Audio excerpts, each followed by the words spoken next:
The movie starts with a scene where two people are fighting in a car. Riley North is in a struggle with a thug inside the car, and he cuts her thigh.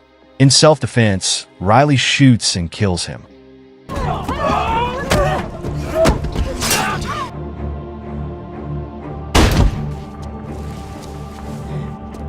She then hides his body in the car trunk and goes to a place called Skid Row, where she has been hiding. In her van, she takes care of her wound, has a drink, and stitches it up. She also discovers some Girl Scout cookies in a box. The story then flashes back 5 years earlier when Riley and her daughter, Carly, were leaving a cookie fair.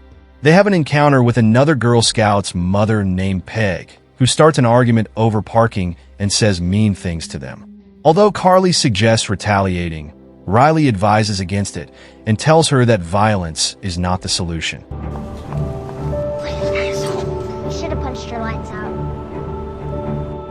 Riley drops Carly off with her husband, Chris, and asks him to take care of Carly's birthday party while she goes to work.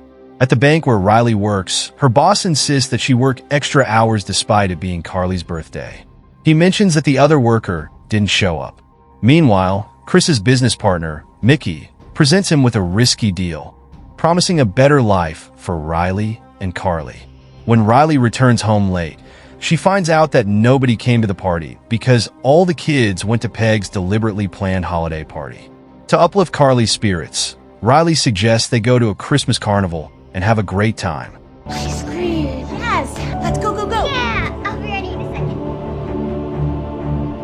second. Excited, Carly agrees, and Chris promises to make things better. Unbeknownst to them, a gang member named Cortez is observing Chris and reports their whereabouts to his boss, Diego Garcia. Garcia wants them dead as a warning to anyone who crosses him. While the family enjoys the carnival, 3 hired killers arrive and open fire.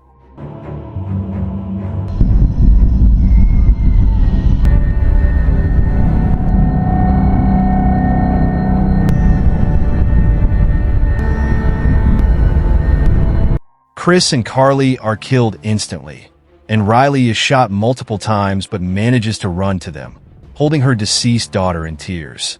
Help arrives, and Riley is rushed to the hospital. Detectives Carmichael and Moises arrive at the scene, and Carmichael feels sympathy for Riley upon seeing Carly's lifeless body. A month later, Riley wakes up in the hospital, and Carmichael approaches her.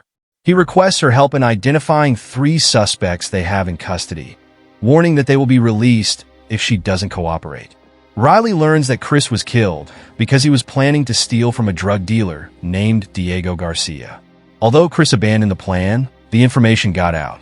Devastated, Riley is given pictures of her and Chris before the tragedy.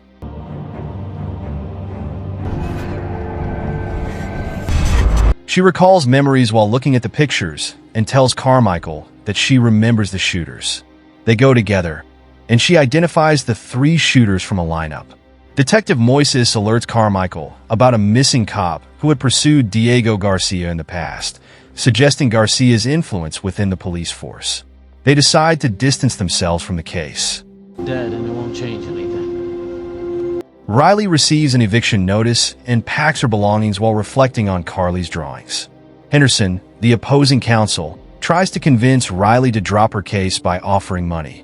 Riley rejects his offer, and he notices her antipsychotic medication, insinuating that her memory may be unreliable.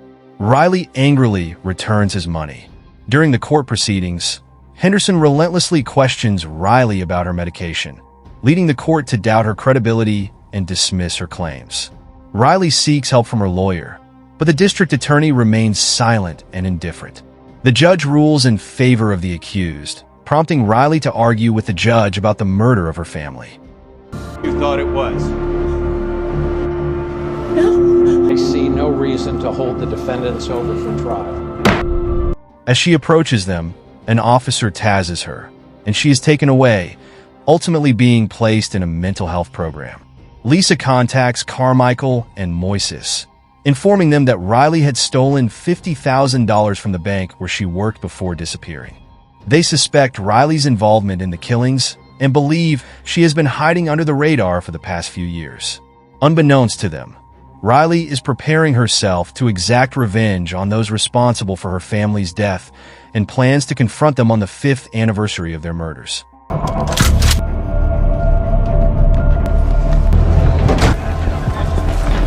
Meanwhile, Riley infiltrates Judge Stevens' home and restrains him, nailing his hands to a table. She confronts him, asking if he remembers her, revealing his long history of corruption.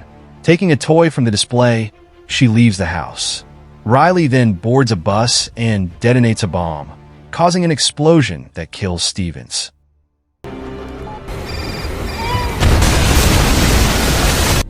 Carmichael learns about Riley's actions, discovering that she also killed Lawyer Henderson and threatened the district attorney the previous night. Diego Garcia, the drug dealer, discovers that Riley has killed lawyers and their associates. In response, he orders Cortez to put a price on her head and eliminate her. Additionally, Garcia receives threats from a rival cartel after Riley destroyed 2 of their drug shipments within a week. During her journey, Riley encounters a young boy and gives him the toy she took from Stevens' home. After noticing her father's drunken state, she follows him to a store.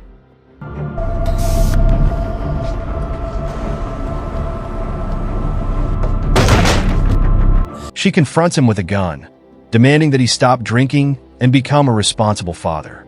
She warns the shopkeeper not to serve him any alcohol and takes his car by offering money. She then tracks Marvin, an employee of Garcia, who is involved in laundering cartel money through a piñata store. Disguised as a poor woman, she kills 2 men to gain entry.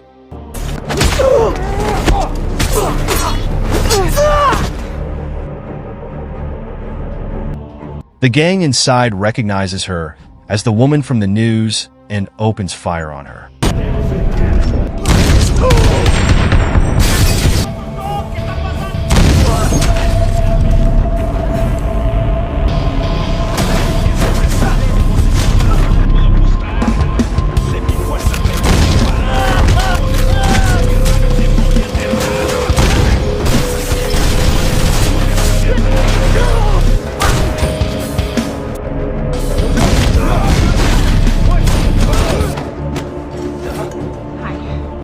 Riley eliminates each member of the gang, one by one, and interrogates Marvin for information.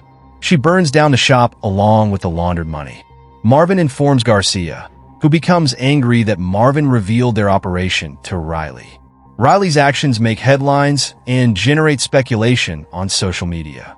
Lisa and Carmichael investigate the piñata store, but Carmichael doubts Riley's capability to carry out such a plan. Carmichael plans to contact the narcotics division for information on Garcia's whereabouts. Meanwhile, Lisa becomes intrigued by Riley's hiding place, where she has been for the past 3 months. Garcia kills Marvin, suspecting him of disclosing information about the lab to Riley.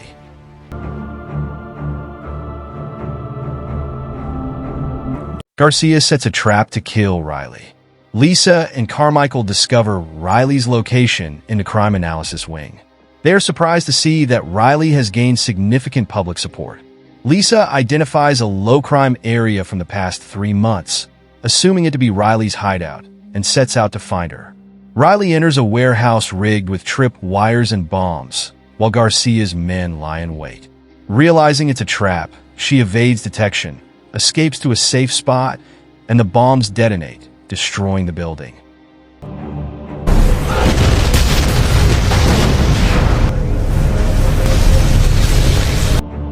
Garcia's men assume Riley is dead and leave the scene. However, Riley emerges from a sewer tank, steals a car, and goes after them. She blocks their path, kills them both, and Garcia realizes she is still alive.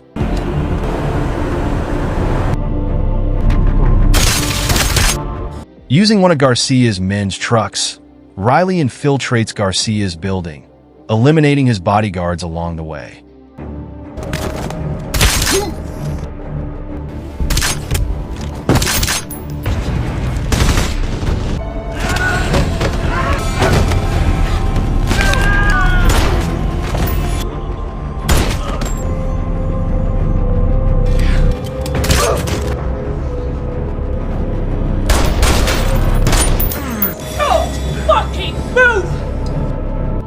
When she reaches Garcia, his daughter appears, reminding Riley of her own deceased daughter, Carly. Hesitating to shoot, Riley is stabbed by Garcia, who escapes with his daughter as the police arrive. Where's she? Riley escapes as well, goes to Peg's house, punches her, and ties her up.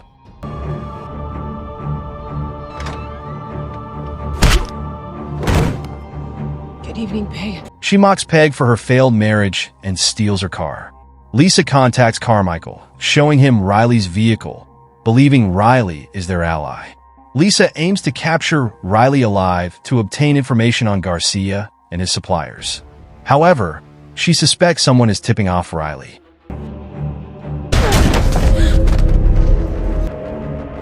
Garcia shoots Carmichael, revealing himself as the informant. He tells Garcia about Riley's location, prompting Garcia to search the Skid Row area with his men. Riley confronts Garcia's associate, Cortez, and kills him and his gunman. Listen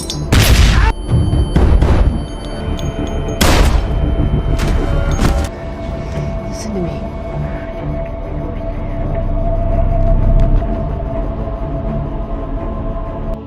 She finds Lisa's body and live streams it, exposing Carmichael as a corrupt cop.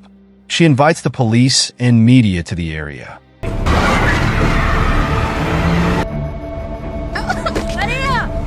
Hey. Using a radio, Garcia calls out Riley, ordering her to surrender or face consequences. Riley complies, but as Garcia beats her, she secretly retrieves a gun from the ground. At that moment, the police arrive and Garcia kills Carmichael, believing he betrayed him to the police. Garcia escapes, but Riley catches up with him, beats him, and prepares to shoot him. Moises intervenes, urging Riley to let justice prevail and promising that Garcia will face imprisonment. Riley, distrustful of the system, decides to fulfill her promise herself and shoots Garcia in the face.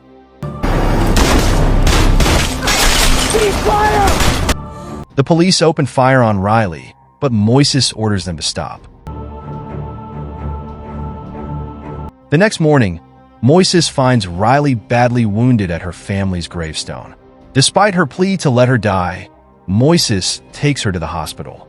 The police chief appears on the news, declaring that Riley North must be held accountable for her crimes.